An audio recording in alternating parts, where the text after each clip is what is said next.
Sardinia Gold Mining, Sì. Furtei, il lago dei veleni, Cianuro, gli australiani che sono scappati senza avere, la regione non ha incassato la fideiussione e adesso la regione, il presidente della regione fa fare le bonifiche a spese di tutti, ma il presidente della regione quando c'era la Sardinia Gold Mining era un amministratore, insomma un gran pasticcio.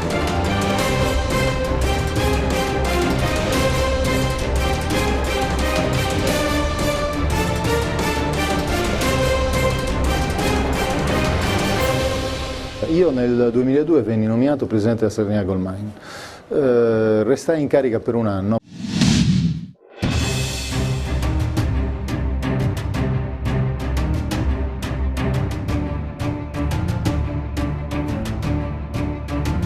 Poi mi resi conto che la Sardinia Gold Mine, che tutto quel processo era un imbroglio.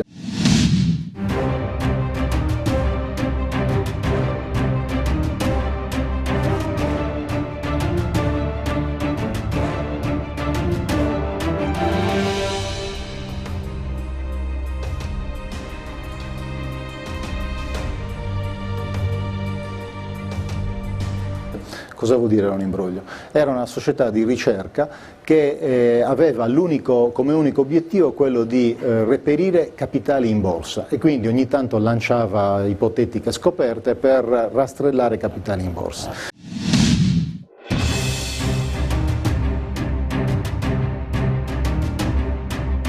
Quando mi resi conto di questo, mi resi conto che non c'era nessuna affidabilità in ordine all'esercizio dell'attività mineraria, in ordine al ripristino dei luoghi.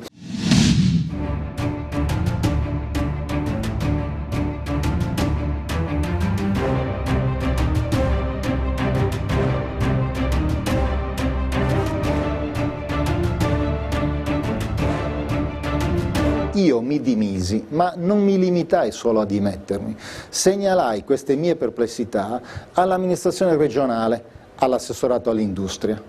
La procura no? No, non era una cosa di rilevanza penale. Io mi sono limitato a esprimere delle mie perplessità. Quando una impresa ha un giacimento e sfrutta quel giacimento e svolge attività di cava, ha l'obbligo del ripristino ambientale. Il ripristino ambientale si realizza alla fine dello sfruttamento. Io all'epoca dissi attenzione perché questi signori non sono affidabili, non danno nessuna affidabilità sulla possibilità di ripristino.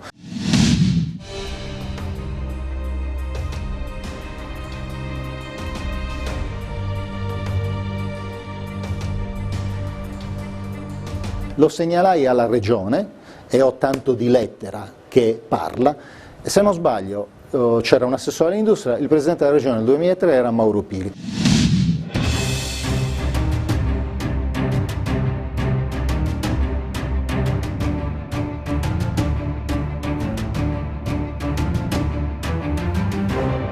Mi fa specie, mi sembra assai strano che colui il quale ha ricevuto la nota e all'epoca non ha fatto niente perché la regione non mosse un dito, lasciò che la Sardinia Gold Mine continuasse tranquillamente a operare.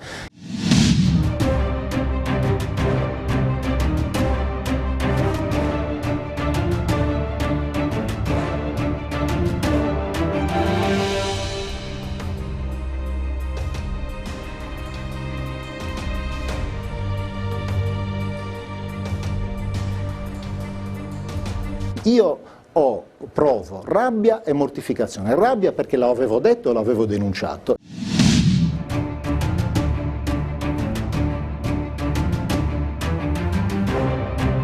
E mortificazione perché sto usando denari pubblici per bonificare quelle aree, perché quelle aree vanno bonificate, quando se si fosse intervenuto allora, se chi doveva fosse intervenuto, questi denari forse oggi non dovremmo sprecarli.